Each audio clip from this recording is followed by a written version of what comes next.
Hello everyone, I'm Brior and welcome back to Goodgame Empire. Specifically, welcome to part 3 of my defense video series.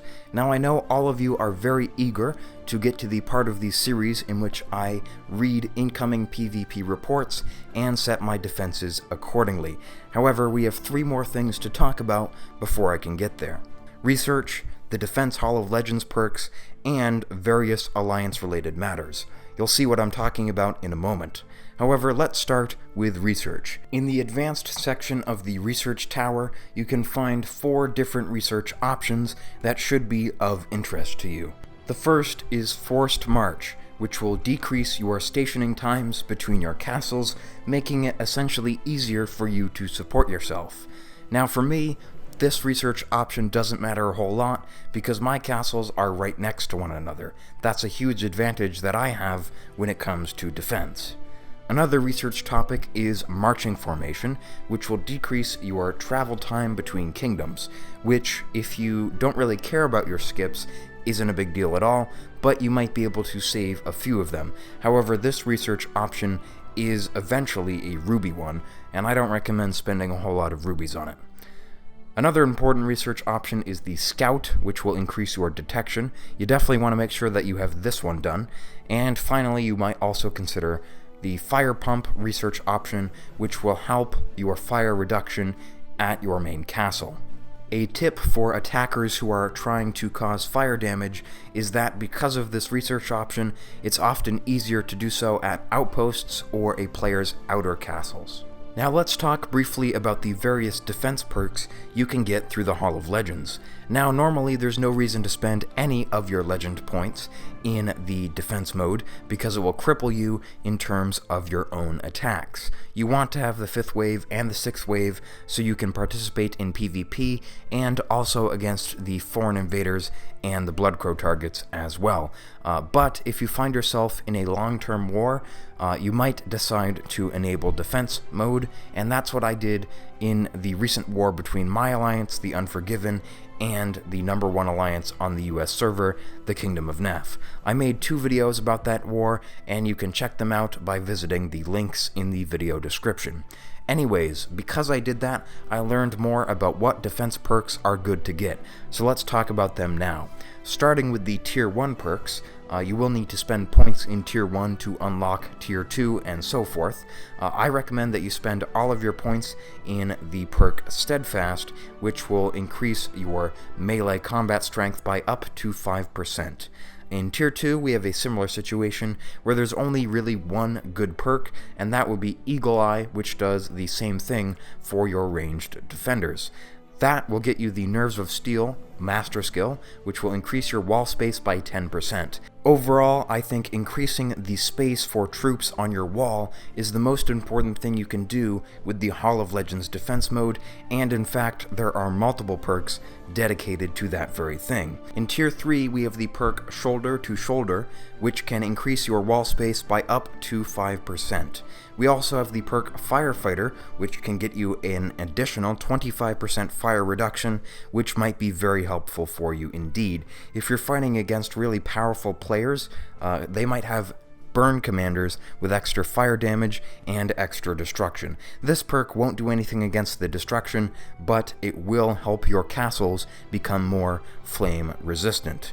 Also interesting on this tier are the perks Remorseless, which will increase your melee soldiers' combat strength by up to 8%, and Shield Wall, which will increase your wall protection by up to 30%. I don't think the extra wall protection is huge because that can be negated with 2 tools, but I would maybe consider it. I think getting Shoulder to Shoulder is probably the best option for Tier 3.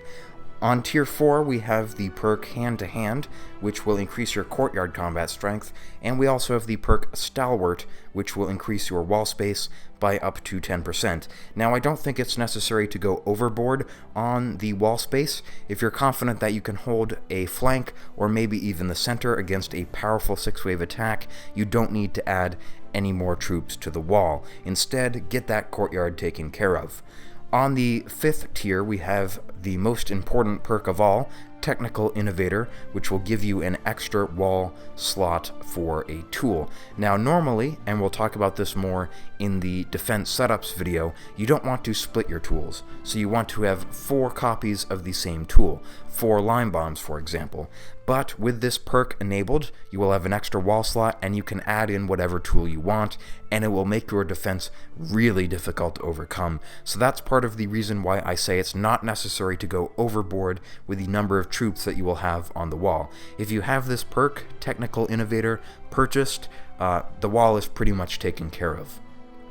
Another perk on the 5th wave, or rather 5th tier, is Unbeatable. That will give you 6% courtyard, and True Aim and Bottomless Depths are also interesting. From those perks you can get 8% ranged combat strength and 30% moat respectively. I don't know how important the moat protection is. I think it could be a lot more important than wall protection, just because players don't send enough moat tools on many of their attacks. I have yet to actually have an opportunity to determine how good of a perk this is. Anyways, if you put enough points into the 5th tier, you will get the 2nd and final master skill, which is Strong-Willed. Now that will give you 12% overall defense combat strength.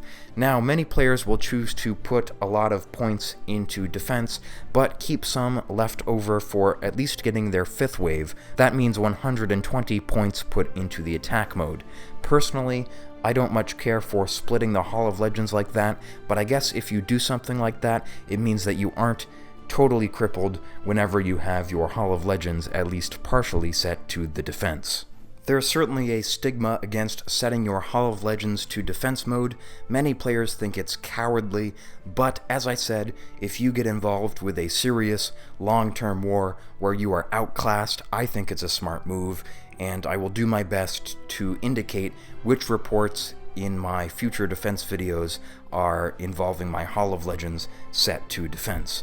Anyways, moving on, let's talk about the various ways that your alliance can set itself up to protect its players in the event of an attack. Most large alliances composed of adult players will have a way of texting their members whenever they come under attack.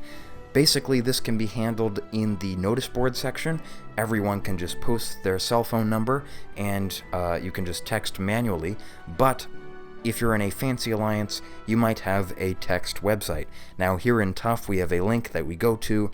It has all of our numbers listed out, and you can send a text through the website itself. So that means that the texter does not have to use his own phone, and in fact does not even have to have a phone capable of texting, so it's pretty sweet. The best system of any alliance that I've been in was that of Kingdom of Nef 2. We had a text website that was actually completely anonymous. You couldn't even see the number that was being texted, only the name of the player, so that was a way of keeping everybody's personal information secure. I know a lot about technology and making videos, but quite frankly, setting up a website is beyond me. However, I do know that the text systems typically work based on the fact that SMS text messages are actually the same thing, or at least can be, as email messages. So the text website sends an email to your carrier, which forwards it as a text to your phone. Many large alliances even share passwords amongst their members, so people who can't get on overnight, for example, can have somebody else log onto their account and defend for them. However, just be aware that this is against the rules of the game.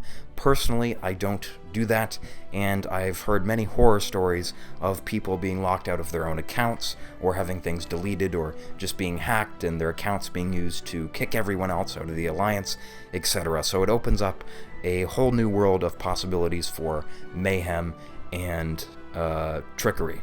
If the alliance is being masked, hopefully somebody in leadership will think to turn on the alliance defense bonus.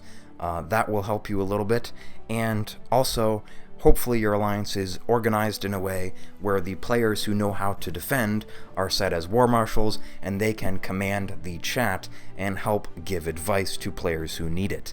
Whenever somebody is being attacked or the alliance is being masked, generally speaking, leadership asks that random conversation be kept out of the chat, so players who need advice or who need to be giving advice can communicate clearly.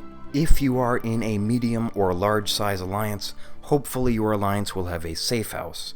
A safe house is an inactive player, typically a second account or just somebody who has quit the game, who continually purchases protection mode, in other words, the bird. You can support this player and send your troops to him or her, and they will be protected from attacks.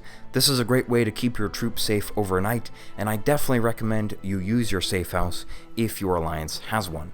If your alliance doesn't, it might be time to change alliances because safe houses are very important. I would really love it if Goodgame Studios made safe houses an actual part of the game by giving every alliance a spot where they could send their troops to protect them from attacks. But of course, Goodgame Studios makes money off of people continually buying rubies to purchase protection mode.